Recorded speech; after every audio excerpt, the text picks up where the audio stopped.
Um, we hope that will help bring a lot of success your way and use some of our tools to, better your business and also at the same time, better our business and just bring better success to everybody. So happy to have everybody. First thing, so I'm gonna try and do basically this slideshow, which just shows best practices, and I'll try to go to like the UWM website as well and kind of like interlink it together. So I think if like obviously like Debbie has already seen some of this stuff, and she's been working with UWM and she's a monster, just crushing it. So, but she's seen some of this stuff already. But it's going to be really helpful for all the new people to kind of see what separates us because taking advantage of UWM on the broker side makes your ability to provide like amazing customer service, whether it's to your realtor clients or to your refinance clients. It just puts a whole nother level as far as like technology, speed, and just efficiency. So obviously very important factors, on that initial call and just on the whole entire process is to know your client's income scenario and have a plan of action, which we're going to try and implement today is basically the plan that you should have with almost every single file in order to make it close as efficiently as possible. Obviously, be proactive. That's, pretty obvious in this industry because if we're not proactive, then we're not going to be as efficient as we'd like to be. And then the other one is have a system. So hopefully after today and, after a few weeks of you guys being in the portal and calling if you have any questions, we'll have all those kind of notched and accomplished, right? So obviously we've all been in LOs, we've all interviewed applicants, but it's very important to get a good grasp on all the factors, the income types, the liabilities, the properties owned, the numbers of borrowers. Make sure that you kind of have everything on the first call, and I always take notes on that call to make sure that I have a good grasp of what's going on. Essentially, immediately when I start talking to someone, immediately when I start quoting a client, I'm already thinking about what I need to close that loan. Right. So the closing begins immediately, even on the application, and just making sure that you know everything that's needed based on their scenario. And I sent you guys those document checklists yesterday for everyone that's new. Those checklists are customized to exactly what you need at CVM to close loans, which might be different than where you were working previously. So you take advantage of those and send them to those clients. Like, for example, if they're self-employed, send them to self-employed. If they're W-2, send them to W-2. I even sent one over there for retired income, which covers a lot of different, because retired income is very simple, but sometimes it gets a little complicated as far as how many documents are needed because they might have a lot of different income streams.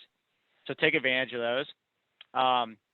And, a good application interview does two things. Ensures we don't request unneeded documents to make the process easier for the clients, because that's our goal, obviously, is to make it as easy and efficient as possible. And one of the ways that you get unhappy clients, and one of the things that a lot of big banks or retail lenders do, is they ask for way too much stuff when they really only need a couple things, right? And that's why knowing their liabilities, knowing how many properties they own, knowing their income type, you can immediately say, okay, this is what I need, and I'm almost positive that I'm not going to have to ask a huge list of things once we get it approved into conditions. So, very important on that initial interview, or every single time you're talking to a client, I'm always thinking about what we need to close, not just what we need to get them out of loan estimate or something. And then you can kind of refer back to your document checklist for what we need for income. But obviously self-employed right now, we still need that year-to-date P&L. Has to be signed if it's not audited by their CPA, which still to this day, closed probably 50 loans like for self-employed since COVID started, I'd say. And I've still to this day, I've not got one audited P&L. So because those can get expensive, they're complicated. So year-to-date P&L, make sure the borrower signs it. 3 months business assets to match up with that P&L. And if you do that, and the clients know that up front, it's not going to be a problem for them to get it. And one of the things I always ask on that initial interview is, do you have a CPA? Right? Because if they have a CPA, you know that they're going to be able to do this. And if they don't, then it's good to let them know in the beginning, hey, are you capable of getting a P&L that matches your business assets, because otherwise it's a done deal. The loan's not going to close anyway, right? Retired, pretty simple: Social Security, pension, IRA withdrawals. If somebody's not qualifying and they have a fat IRA, you can always set up those withdrawals too to use that as extra income. So always think about that. That's kind of something you can have in your holster if you need to fund more income. 2 years of personal taxes. And sometimes you need those bank statements to show the deposits for pension or Social Security. So I always ask for those up front, just because they're always going to be more motivated in the beginning than, after they've been in the loan process for 2 weeks and you keep asking for stuff. So I like to try and make sure that I'm getting that of everything that I can up front. W-2, super easy, obviously. 2 years W-2s, 1 pay stub. And I always ask for a good contact for their verification of employment, and order that in the beginning of the process, especially if income is tight. Like, you want to get that immediately, because most of the time when you get a VOE, you can squeeze out a little more income, right? So that's something that you want to think about getting. And then rental income, obviously, make sure that, you could have a W-2 borrower that has rental income too. That's why you want to ask, hey, do you have any other properties? Do you collect any rental income? Because if you do, you need 2 years of tax returns showing Schedule E and those lease agreements if they don't have 2 years. And then sometimes if they don't have 2 years, they ask for those bank statements. So anyways, that's a long spiel of what I already sent on the document checklist.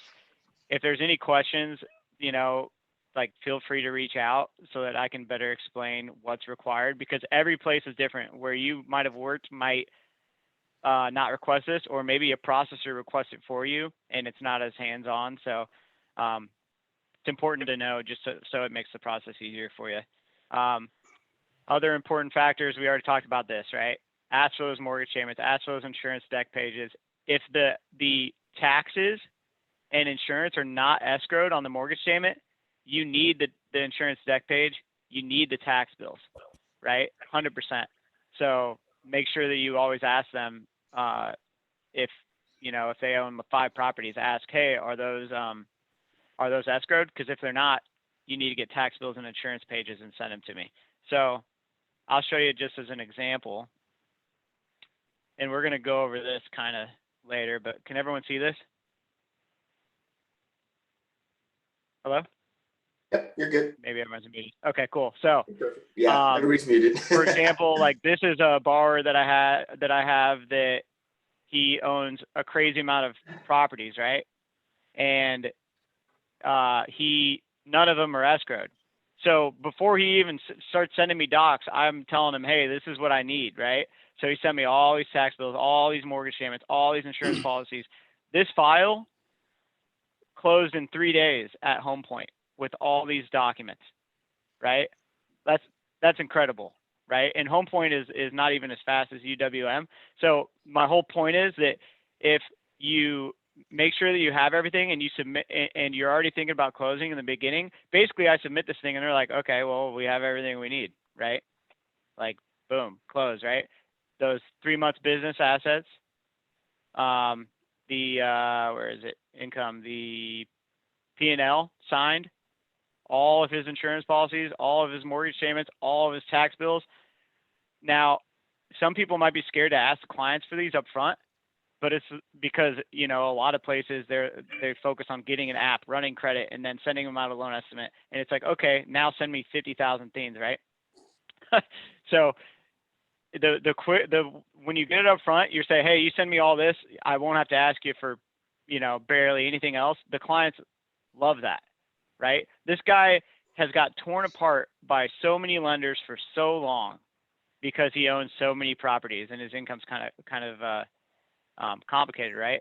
But since we have this system and we're asking for everything we need, it's a piece of cake. Now this guy's going to refi every single one of his properties with us, right? So anyways, I hope that you can kind of relate that. But basically, make sure that you're asking for things that you need based on those questions that you have on the initial interview, right? So always ask if you have, any seconds, like a HELOC statement. Do you have solar, power purchase agreement or lease agreement? Try to get that up front. And are you aware of any liens on the property, right? So those are obviously very important questions because a lien can really hold up the process. So if they do have one, we want to try and get proof that it's been paid so we can trace funds, or have them immediately see if we can get that lien lifted, like for solar or something. Another example I had, actually, this is one of Shanette's borrowers that I was helping with, and she had a couple, or he or she had a couple liens on their property. We actually got Escrow to just agree to give us, let us pay it off at the cash out. We got payoffs for the liens, and we're closing them in Escrow. So a lot easier than having to trace funds. So anyways, but that's a whole nother topic, but all these things are very important, asking all these things up front and making sure that you're requesting the right things to make it easier for you and the client. Title escrow docs for purchases. I'm sure obviously all you guys have done purchases, but title and escrow fees, we want to make sure that we get those up front when we're submitting the document and we disclose those correctly, so that you can avoid any change of circumstances or tolerance fees, which could slow down the CD process and obviously cost you money. So when you're dealing with a realtor and they're opening escrow, I try to talk to the realtor beforehand and say, hey, when you open escrow, immediately request the title escrow fees and just CC me on it so I can get it and try to get those disclosures out same day, right? That might save you a day or two if you're on top of it, and it makes sure that you're disclosing the right fees, and you're not gonna have to pay a tolerance cure out of your pocket, and gets us closer to that CD so that we can close, right?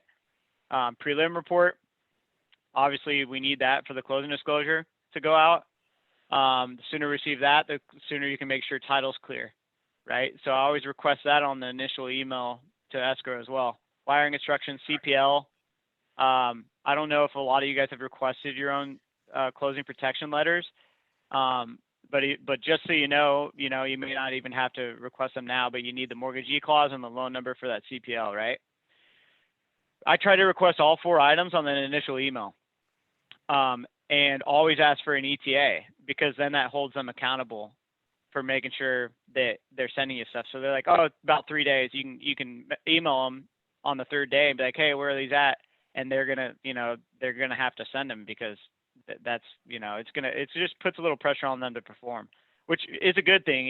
We don't want to obviously be rude or anything, but we want to, show them that we're serious about about getting this closed quickly. So anyways, basically be in good communication with the realtor, or the listing agent, or whoever it is, to try and make sure that you have the best communication with all of the escrow teams, so you can get that stuff as quickly as possible.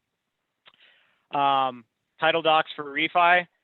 Our escrow agent, Ann, is literally the quickest escrow agent I've ever dealt with, ever.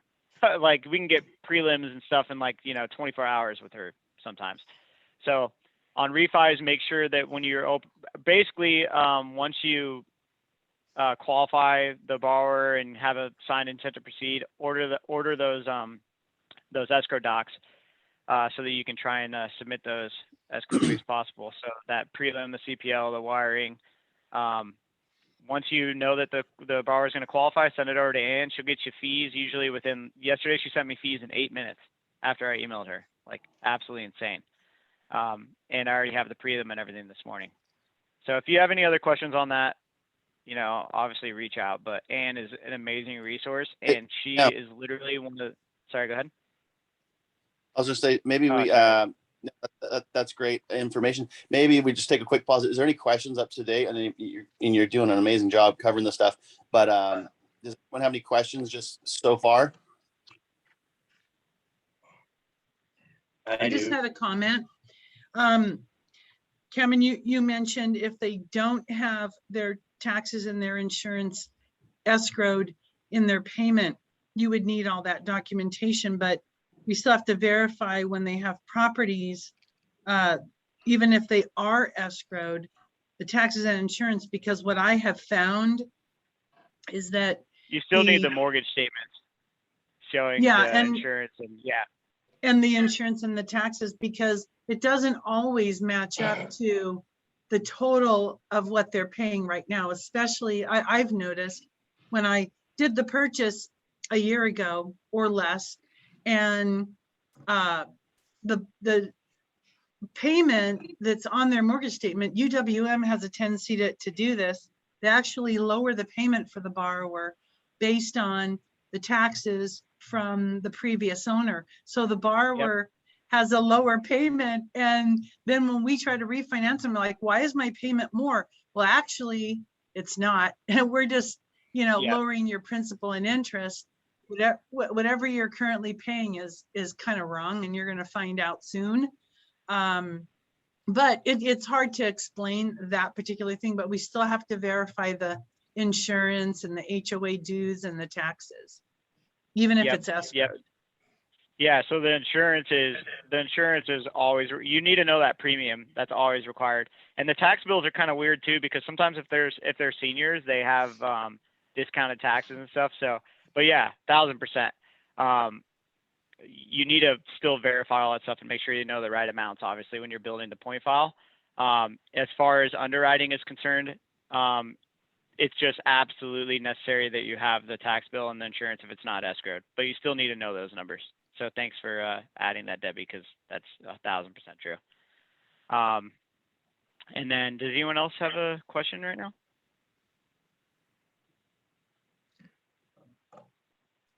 Okay. All right. And we'll obviously all take questions at the end and stuff. So, not a big deal. And I did send you guys all of this slideshow already in an email, so you can always revert back to that. So initial upload strategy. This is very, very important, especially with UWM, because one of the things that we look at with UWM is the amount of times we touch a file. So us as a team, if we have clean uploads all the time, there's a lot of benefits that are going to come along with our entire brokerage with UWM. If we have under 3 touches as a team average, right? We're going to, get basically a higher status, and that's going to help us with pretty much everything across the board with UWM. So it's very important to have an initial upload strategy, and we'll go over that right now. So if the file is clean and your initial disclosures are signed, if it's not, a lock sensitive escrow or something, I like to lock that loan immediately if you have everything you need, and send out that locked loan estimate on that initial call to get them to sign it. Try to get them to sign the disclosures and the locked LE, while you're on the phone with them, so that you can submit everything and you don't get a problem upload, is what it's called at UWM. And sometimes that can add another day to your approval. So you can also wait to have them, sign just don't lock it and wait to have them sign the locked LE. But I like to lock it up front, especially if I know the loan's going to close quickly, because obviously if they get what's on the disclosures, it's going to just make it a better transaction, right? Because the worst thing in the world is when we're like, okay, I'll lock it in 40 minutes, and then there's a negative reprice, and then you're like, oh, well, now the locked on loan estimate is different, right? So a lot of that's kind of up to you guys and your strategy and your style, but that's just my style, is I like to lock it and get them that locked LE signed out, because it just helps close the loan quicker too. Which can delay approval time. On the initial upload, cover as many possible conditions as you can. So we already know, and a lot of you guys already know, usually what conditions are going to come on a file, right? Like if you have self-employed, they're going to ask certain conditions. If it's W-2, they're going to ask for certain conditions. So this all goes back to kind of that initial interview, right? Like know what to request, so that when you upload everything, you're going to come back with maybe 2, 3, 4 conditions, and you could just upload them once and bam, you're done, right? The goal is to get the approval back with less than 5 conditions, right? There's something at UWM which is called a fast pass that we can use, and that's given on our points. And with 5 or less conditions, you can use a fast pass and get to the front of the line for underwriting, which sometimes you don't even necessarily have to do because they're really quick. But that's good to know, because if you have a time sensitive file, you can use that to your advantage if you have under 5 conditions, right? And we can go over that later. But only one more upload should be required usually with those 5 conditions. Less touches equals faster turn times, which equals better pricing, which equals diamond status with UWM. So basically, if we get to platinum or diamond status, right now I think we're at gold, right, Bill? Something like that. But anyways, every tier that we increase, it's going to help us basically have better products, faster turn times, and basically it's just going to get UWM to give us more perks, right? While your file is in the underwriting stage, I don't currently have any files in the underwriting stage. They're all approved. Otherwise, I'd show that to you. But basically on UWM's portal, it's going to say underwriting when you upload everything before it's approved. You can upload as many times as you'd like without it counting as a touch, right? So let's say Ann sends you those title docs, the prelim, CPL, wiring, all that stuff really quick. You can upload those while in underwriting. It doesn't count as a touch. So I try to strategically time everything so that when I'm in underwriting, I can upload the extra stuff that I don't already have, right? But with UWM, sometimes you're only in underwriting for a few hours, so because they're so quick. So, and then we also have something really cool with UWM, which is a home value estimator, which basically just like, you know, it's kind of like a Zillow type thing where you get comps and they have a value that they give you. And on the initial upload, you can upload that HVE or home value estimator, and it clears the appraisal condition in order to push out your CD.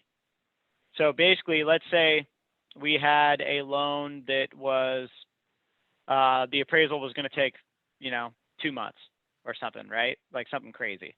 You could basically upload that home value estimator in the beginning of the process and get that CD out way before you actually close. So when you get that appraisal, you can get the CTC and sign same day.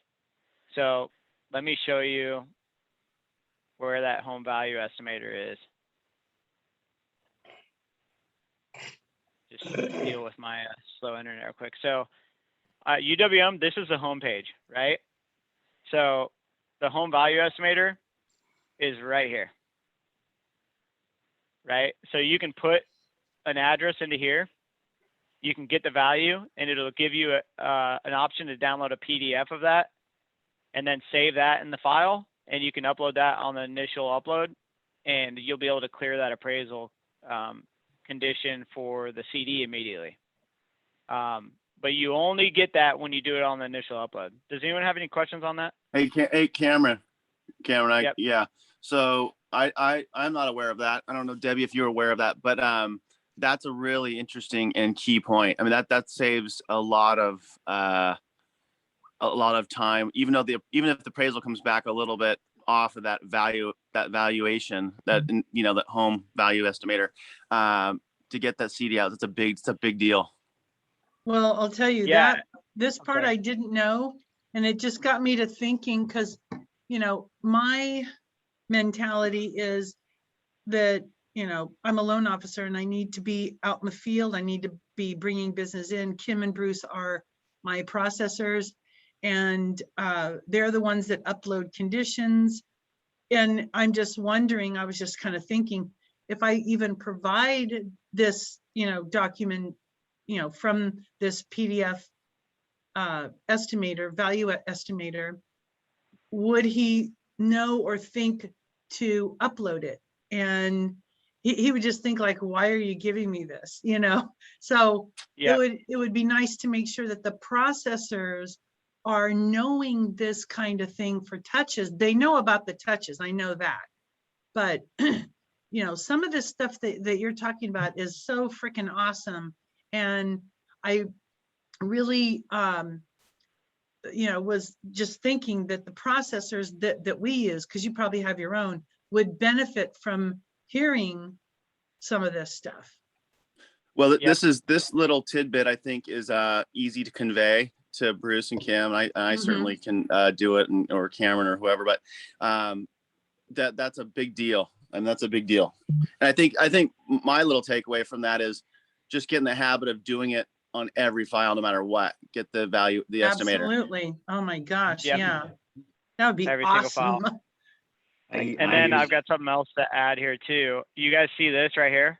The estimated value range. So the good thing about this HVE, when you upload it, let's say the appraisal needs to come in at 280, but it says 266 here, right? So this is the estimated value. They will honor any of this range on the initial CD, right? Oh, that's Does awesome. that make sense? Yeah. So basically, like they just give you It a actually $300,000 value, and then this is the thing: it makes it easier to sell. If something goes bad with your client, which happens on appraisals all the time, it gives you basically a benefit to be able to be like, hey, I know you're getting 10 grand less, and that's a bummer, right? Let's say they're getting cash out or something, right? Or maybe you have to put an extra 5 grand down, but we're ready to sign today because that appraisal comes in. It comes in lower, but you're ready to sign, right? So there's less time for them to have to dwell on it, and you're already at the closing table. And it basically just gives your client more comfort, because if they have to wait another 4 days to sign, they're going to think about that for 4 days. Does that make sense? So this is just every single file, you should pull this. And that's what I did like on this one. Smooth, I just submitted this. This is a purchase that just got into escrow 2 days ago. The CD is already out and the appraisal's not even back. I have all the conditions. I have all the conditions, like we're ready to close as soon as that appraisal comes back, right?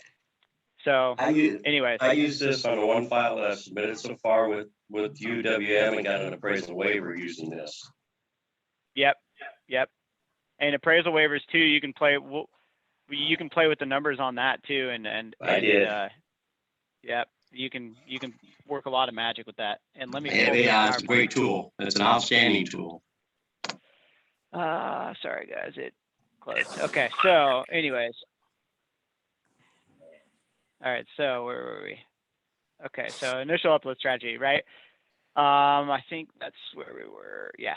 Okay, so underwriting stage, we already went over that, so we're good. We went over that whole slide. So hopefully, if anyone has any questions, you can ask, or we can answer them later. But this is very important, initial upload strategy, because we're trying to close this loan on the initial upload. That should be the goal, right? It's not going to happen all the time, obviously, but that's the goal, is to close this thing as quickly as possible and submit everything that we can in the beginning. Refis continue, payoffs and hazards. This is something that, processors might do, but me, I'm just super hands-on. I order the payoffs and hazards for my clients because I just know I can get them in a couple minutes, right? So upon signing the initial loan estimate, I immediately, because once they sign that, the intent to proceed, you can order the payoff and hazard, right? Always make sure you get a replacement cost estimator, no matter what, from insurance in case they ask for it, and a invoice to prove that it's either paid in full or they have a balance, right? So that's very important. I like to pick up the phone. That's the quickest way to do it. Like, for example, most payoffs you can call, and it's an automated system, and you can just get it faxed to you, and sometimes it'll come within an hour, right? Sometimes it takes a couple days. You have to know which investors are quick and which aren't. But, make sure that your processors know that. And if you do it on your own, the phone is the best way. Same with hazards. I like to call the agents, and I'll have a signed borrower's authorization. I'll email it to them when I'm on the phone with them, say, hey, can I get all this right now? Right? Usually they're super, super cool about it.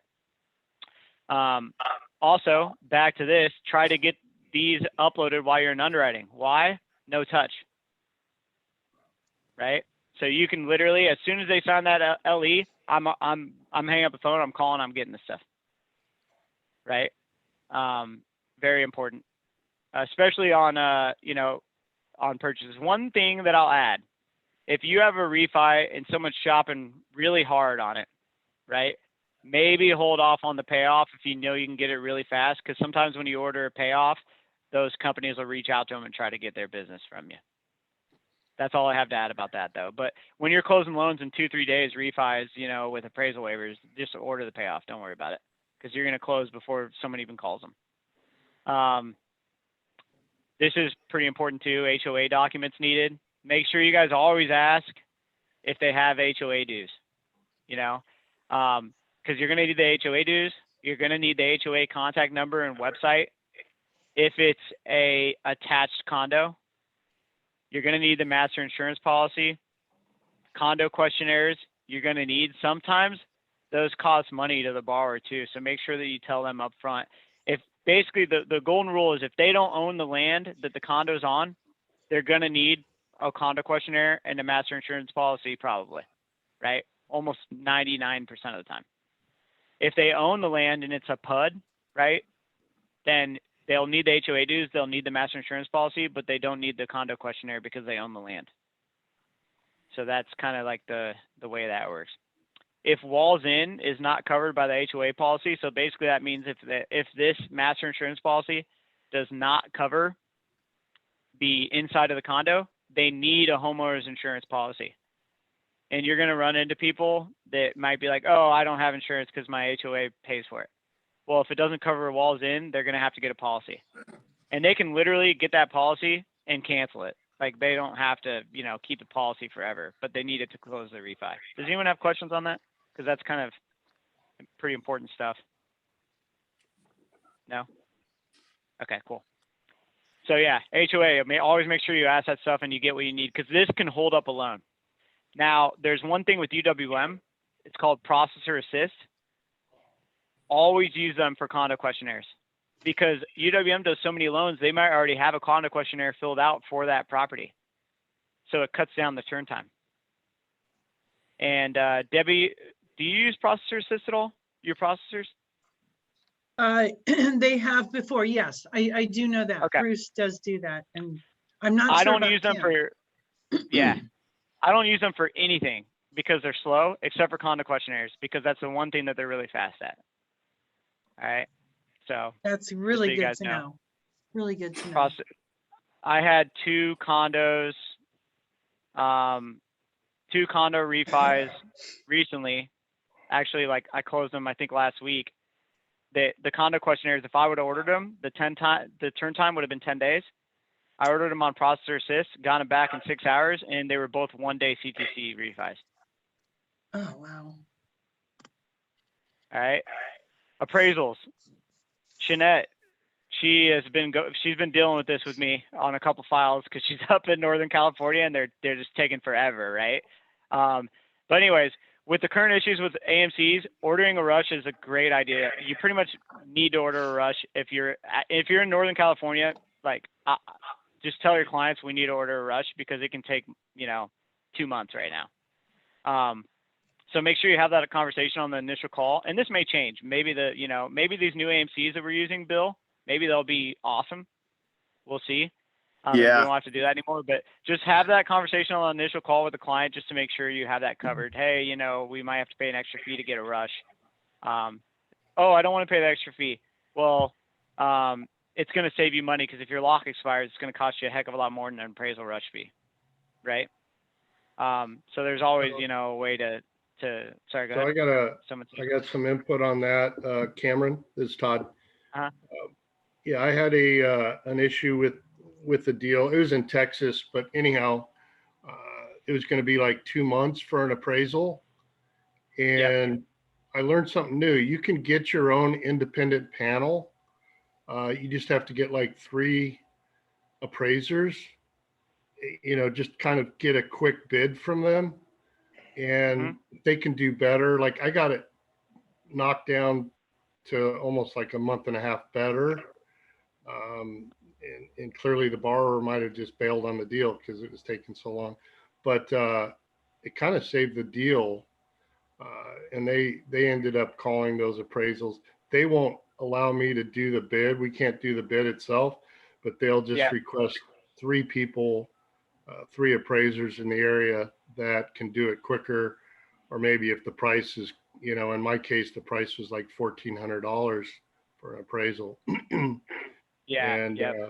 don't know if any of you guys tried that, but it worked out brilliantly. Let's connect on that at some point. I'd like to get some info on that because that'd be sweet if we could use that to help. It's really, honestly, right now, it's only an issue really in Northern California. Yeah, California like seems to be okay. It's just some areas outside. Yeah. Some of those other states do take longer on their appraisals. I know Washington is a nightmare.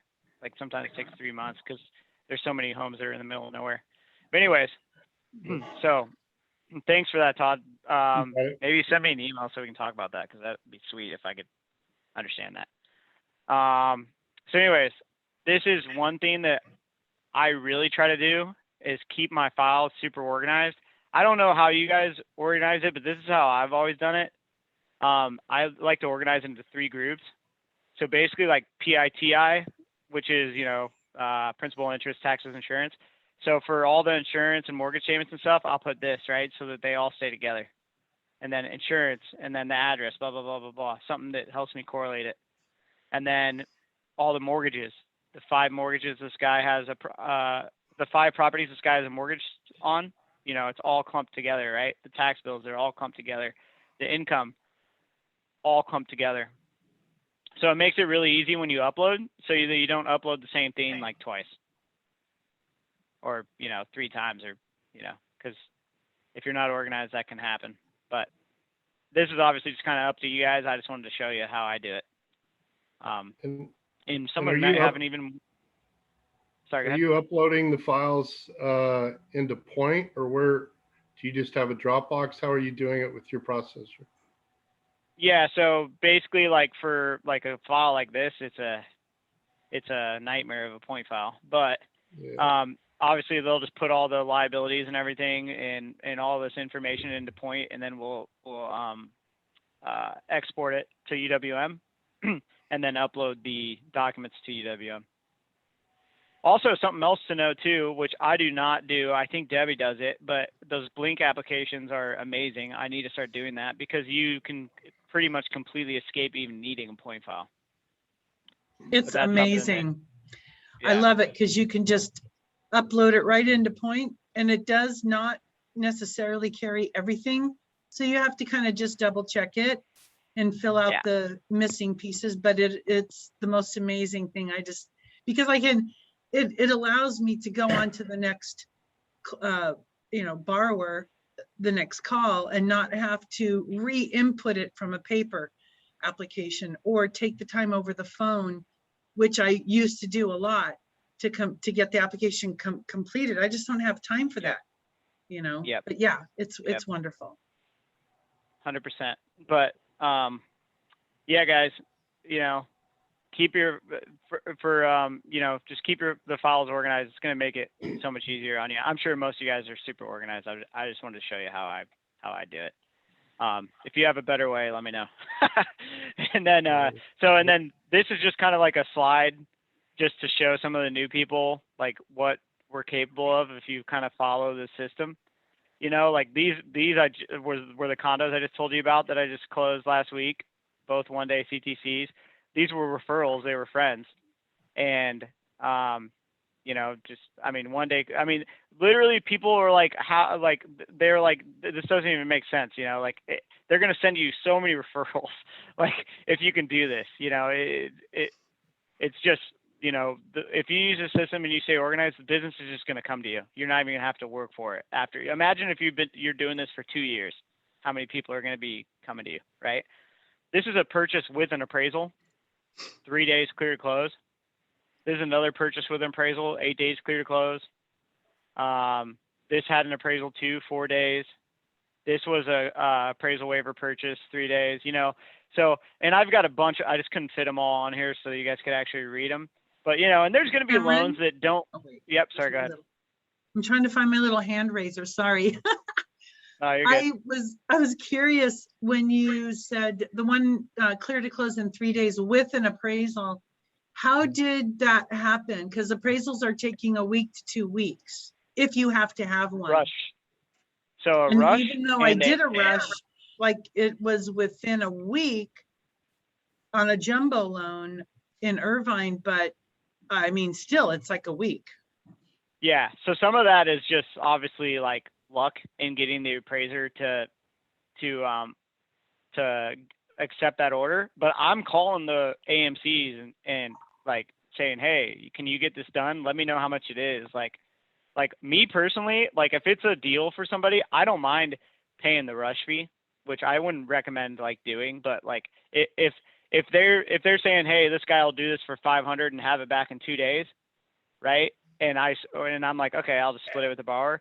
But like that guy is going to send you another loan and it's going to be worth it, right? Now, I'm not saying to do that, but I'm saying that an appraiser, they want to make money, like there's ways to get appraisals back quick. You just have to be willing to, the borrower has to be willing to pay it, or like you have to have a little luck, or, you know, maybe you could throw $200 towards it and help them out, right? But anyways, so that 3-day, to answer your question, Debbie, that 3-day CTC is only possible because I uploaded that HVE. Does that make sense? Oh, so the appraisal hadn't come in. You used that report then? Yep. But it Oh, came in to get got it. CTC, but the moment that we get that appraisal, we're getting CTC and we can sign because the CD has already been signed 3 days ago, right?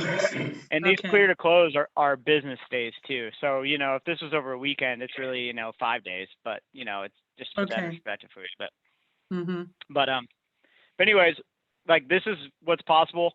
Every loan's not going to close as quick. Like, for example, if you have purchases that, like, the escrow, like, for example, this gentleman's loan, the escrow was like 30 days, right? But we got it clear to close in 3 days. And the listing agent from them actually sent me a loan because they were just like, dude, like 3 days, they don't have to worry about anything. Now they can just worry about escrow. Escrow ended up closing early, and this guy ended up getting his house quicker. So there's a lot of benefits to taking advantage of the technology and having a system and having a plan. And it's not going to work out all the time 100%. Like, you can't expect that, but you can control only what you can control. And if you do this, obviously you're going to have a lot of success, you know? But that's it for the slideshow. I emailed all this to you guys for the new people so that you can relate back to this. If you have any questions, or if you have, you know, like anything that you want to look at as far as processes, you can look at this, or you can call me. And, you know, I want to help you guys be successful, and having these tools is just going to help you build your business over time, you know, because people are going to be so happy that this is possible, and agents are going to be so happy because they're going to be getting paid quicker, that your business is just going to grow organically, and you're not going to have to pay a bunch of money to generate, you know, leads and stuff. But with that being said, I just wanted to give you a real quick tour of UWM. Okay, so this is the portal. You can price a loan here. If you hit easy qualifier, price a loan through UWM. I built a quote, I'll show you, a quote template that I send to people, and I just take the rate sheet straight out of UWM. So I put that rate sheet here, and look how nice that looks, right? So I can send that to all you guys. So you have something professional to send a quote to your clients, right?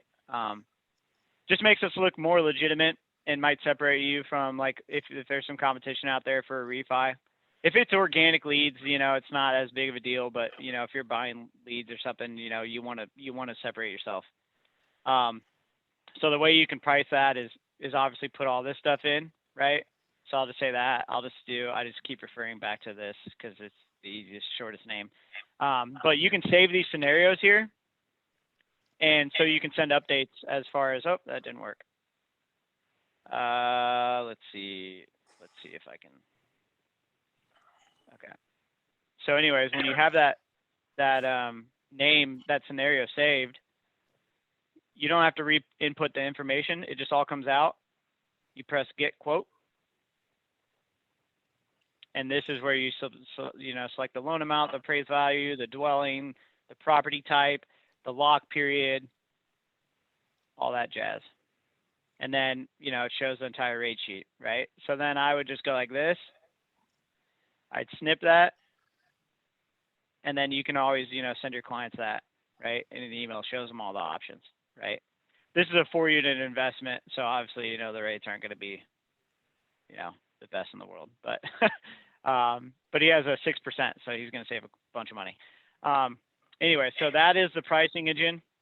It's super simple to use at UWM. HomePoint has one as well, which is super simple. I use them both a lot. So that's where you price a loan. That is your pipeline. So when you get into UWM, sorry guys, just going to load a bit. this is where your pipeline is going to be, right? So for example, let's see, so this is like, you know, basically your entire pipeline.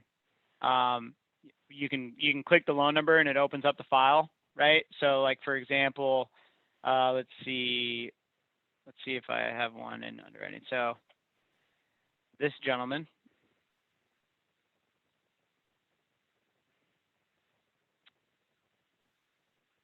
it says my internet connection is unstable. That's not good. Come on. All right, so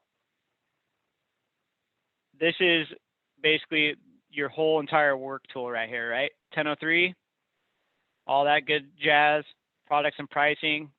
This is where you can float or lock a rate, and you can also kind of play with the numbers. And you guys, you know, you're not going to get all of this in the time that we're on it, but I just want to show you it. So this is where you kind of work on the pricing, float, lock rates, et cetera, et cetera.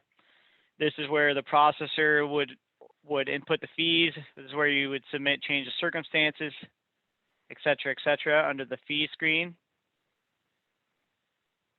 And this is kind of where you know, set up all this stuff, et cetera, all that jazz. I want to add something real quick to this, which is very important. So under prepaids, guys, you're going to have an estimated closing date. If that loan's going to close quick, make sure you update this estimated closing date to a quicker time. Reason being is UWM will not start the verbal verification of employment if that is not shorter, right? So sometimes you'll get to closing and you'll be like, oh, I'm ready to sign docs, woohoo, right? And then they'll be like, oh, the VOE is not cleared. Well, you can control that by selecting a closer estimated closing date. Does that make sense to everybody? So prepays, this is very, very important. Make sure that this is correct. That's a big piece, Cameron. That's a big variable. Yeah. So can you reiterate on that one? Yep. I wasn't clear on that.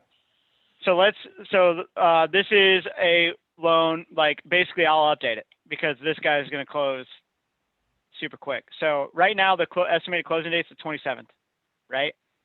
So that means they're not going to start to try to clear verify that verification of employment maybe till the 25th. Let's say we close on the 18th. I'm at the end, and there's a condition for verbal verification of employment. Well, guess what? Now it might take a couple days, and you can't sign docs, right? So, for example, today is the 12th. I think I'm going to close this probably on the 18th. So I'm going to click the 18th. I'm going to press Save Fees. And then also, too, guys, you can kind of play with the prepaid interest here, too, to make the fees be more attractive. Right? So that becomes a choke point, so to speak? Yep. So I'll click the 18th. I'll save fees. And now they'll start clearing that verbal verification of employment without me even saying anything to them. Okay. And I'll go over one more thing before I get out of the screen.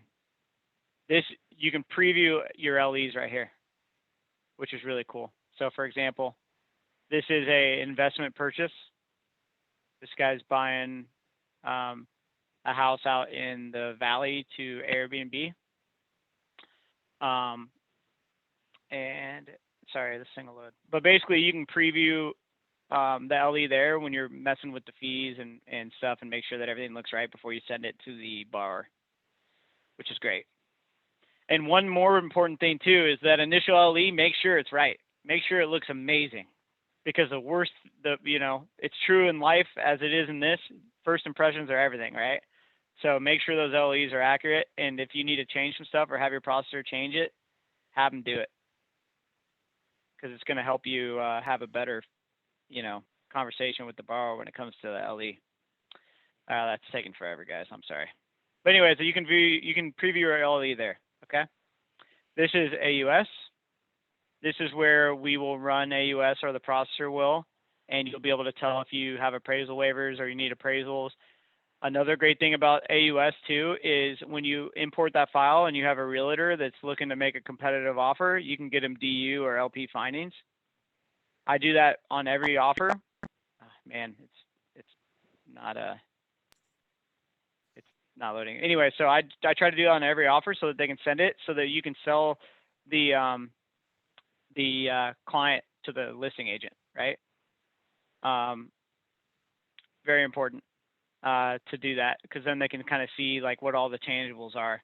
And obviously, if you know you have a borrower that is, you know, really tight DTI, maybe don't do that. But you know, like anything that's going to help your case and help your client get a home, do it. Because I mean, I'm reaching out to listing agents too. I'm trying to sell them on our clients too. I tell every agent, if you need me to call the listing agent, I'll do it, and I'll send them everything. I'll be like, listen, this is a great offer. No one's going to close this loan as fast as me. I'll email them the closings for purchases and be like, hey, look at this. I close these purchase loans and whatever, you know, like it'd be hard to say no to that, right? Anyway, so I'll go back in here now. Sorry about that delay, guys. So anyways, AUS, that's where you handle all that stuff. And the processor will probably be dealing with that lately, but try to learn everything that the processors learn too. The more that you know, the more that is going to help you. So this is where you view like the DU findings, and you can save it as a PDF and send it to agents. And you want to obviously make sure you get approved eligible. Okay. So anyways, you're going to probably have questions on that at some point, but that's okay. This is Appraisal Manager. You can order your appraisals there. I won't even click on that. It's pretty self-explanatory. Document Manager. You can generate documents here. You can view your documents. You can check the e-sign tracking, make sure that they're all signed. Very important. You can view all the documents you uploaded. This is where you can do the processor assist stuff.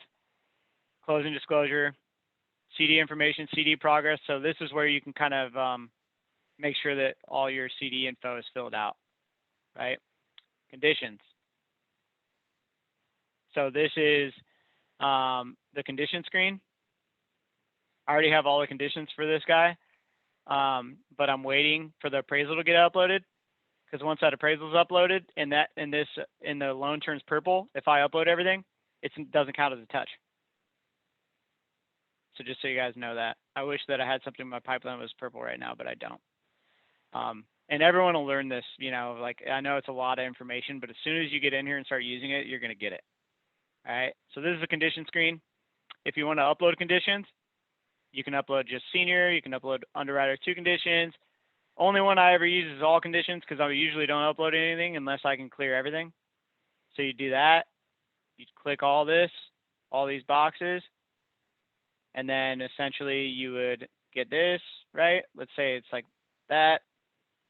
Do that, and just drag and drop, right? Drag and drop. It's all going to go in there. And then press submit. It's going to be the same thing on initial upload, but it's just going to say initial upload here. Any questions on that, guys? Okay. So date tracking, this is kind of cool because you can see when the first payment will be. My goal is always try to get it to the point where a client can skip 2 months payments, right? Because they're just going to love that, right? I try to do that. But if they have a really, really high rate and the closing cost is kind of high, I'll give them an interest credit sometimes, which means that basically his payment would be due September 1st, right? And that's not necessarily true on this file, but I'm just using this as an example. September 1st instead, and then they save an entire month of prepaid interest. So sometimes that'll be like, you know, an extra $2,000 that they save on prepaid interest, which brings the closing cost down $2,000. So there's a lot of things that you can do to be creative and make sure that your client's getting the best deal, right? This is your contact screen. This is going to have our account executive, Sean Mayer, great guy. You can reach out to him to help you with anything. This is a great thing about UWM, guys, is like the AEs are always available. You can call the underwriters directly and ask any questions, which is also incredible. And you can call them if there's conditions that, you know, should have been cleared that weren't. And then last thing on UWM, because I could talk about this all day, I don't want to take too much time, CRs. So CRs are super useful because UWM underwriters have to review those quickly. So if you have an issue with something, let's say on a condition or something, right? Once this loads up, you can select the category, conditions. Let's say it's a closing condition, and be like, hey, hey, I already uploaded the updated payoff. Please clear or something, right? Blah, blah, blah, blah, blah, blah, blah. And then submit client request. You can even take a screenshot and upload it, and then they're going to have to deal with that quickly. And then Sean, our account executive, gets this too, so he'll hop on and help. All right, so. And just one more point to that, Cameron. Sorry, go ahead. Yep. Just one more point to that. So just for everyone that maybe gets stuck and then needs to do a CR or a client request, they take those very seriously. UWM, once that button is submitted, and as Cameron said, it goes to Sean is CC'd as well on that. He gets notified, but they have a certain time. What is it? An hour? It's. I think it's an hour to reply and 3 hours to get it resolved.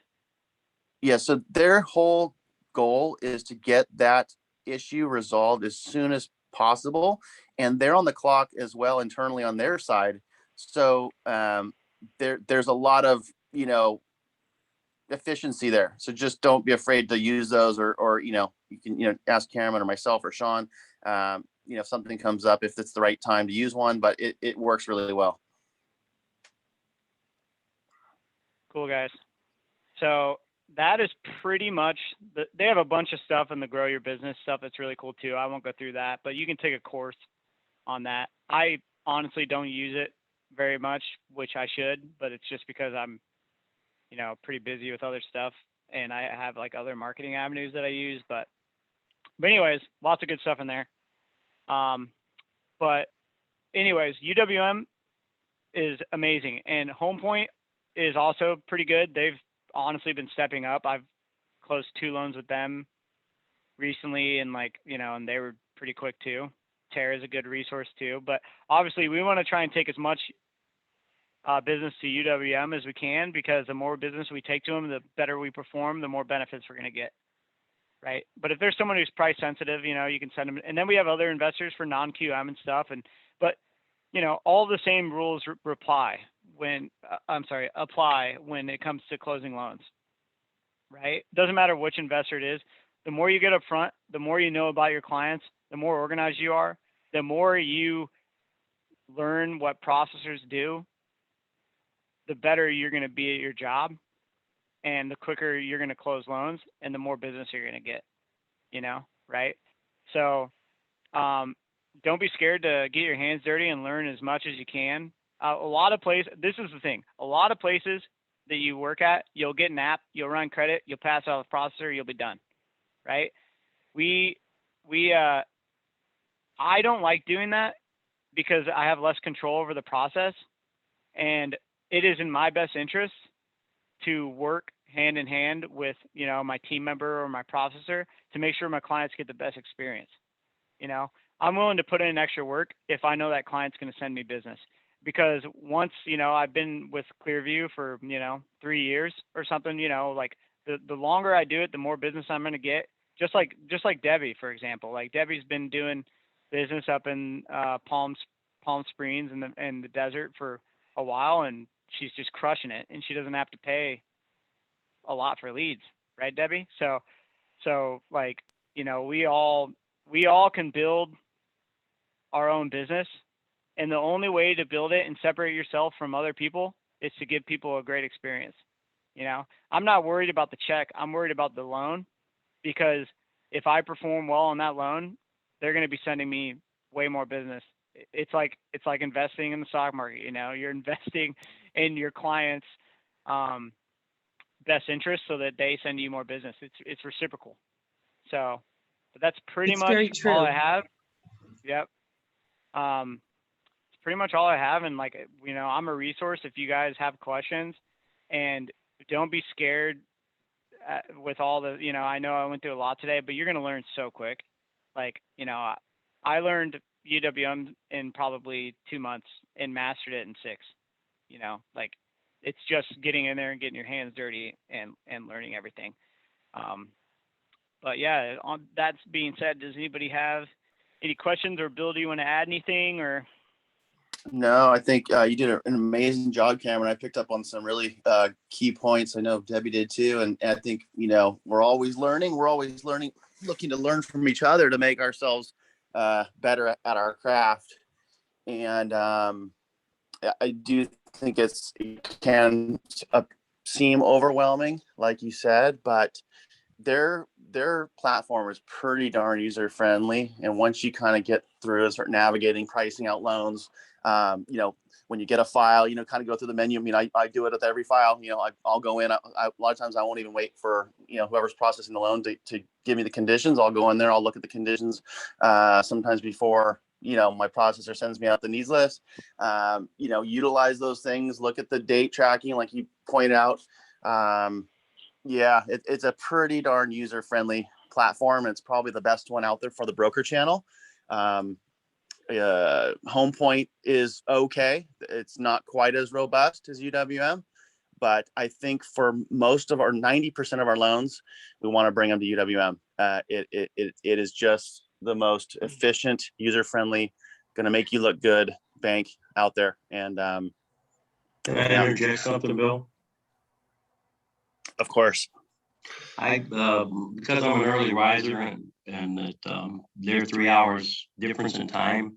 Sean's a busy man, and he'll hook up with me at my 5 o'clock, his 8 o'clock, and spending 40 minutes to an hour with me on anything that I need. And I just want to let you guys know that that's available to you, because it's hard for him to carve out any time during the day, but that early morning, he's available, and he'll take you through A through Z. Any questions, anything, any help, to take advantage of what he does for us. That's all I can say. That's a great point. Yeah, I mean, sorry, Bill, go ahead. I was going to say, Oh, no, additionally, as we hit some of these. Go ahead. Go ahead, Cam. you go. You're good. All right. I'm sorry. It's in Sean's best interest for us to grow, because if we grow, he's going to be making cuckoo bucks off of us, right? So this guy he's invested in us, and he sees. I mean, I've had so many conversations with him. He sees the potential in our model, and our model has so much potential. Like, you being a part of this team as we continue to grow, it's probably the best avenue to generate organic business that I've ever seen, as compared to other places, because, I've when I was making my decision on where to go, I did a lot of research, right? We have a lot of things that are at our disposal, and UWM only wants to see us grow because it's going to help them grow, especially Sean. Like, we want to be Sean's biggest account, and we're not going to stop until we get there. So, but anyway, so what are you going to say, Bill? Oh, I was just going to say lastly too, which is another thing that's really neat. If we can start knocking down these metrics and become more efficient as a company and put more business through them, we do get allocated once we hit. We have a couple, actually, we've kind of banked a couple trips out to United Wholesale. Right now we hit platinum. I think they'll give us 8 trips. What they do, what I mean by trip is they will fly any one of our team members out to Detroit, and then you get up to their facility out there. What's the city it's in, Cameron? Pontiac? It's in Pontiac, yep. Anyway, yeah, so they'll fly you and pay for your hotel room over there at the Marriott right next to their facility. They run a first-rate tour. You get to learn more about their company culture. They'll take you through some trainings. You'll get to sharpen your skills as a loan officer. It's really a neat thing. I've been back there twice. Cameron's been back there a couple of times. And so it's something that we can do as well as we kind of start hitting these metrics. We can send you guys up there at no cost to your own to get that extra sharpening of your skills and get even more familiar with UWM. I think that's a pretty neat perk. Yep, it's a good time when I went. That's all I got. Yeah, I'm sure you did. But Yeah. that's all. I mean, that we have for Cameron. We can also do a follow-up training in another week or two and kind of touch on maybe on some other things. But I think this has been really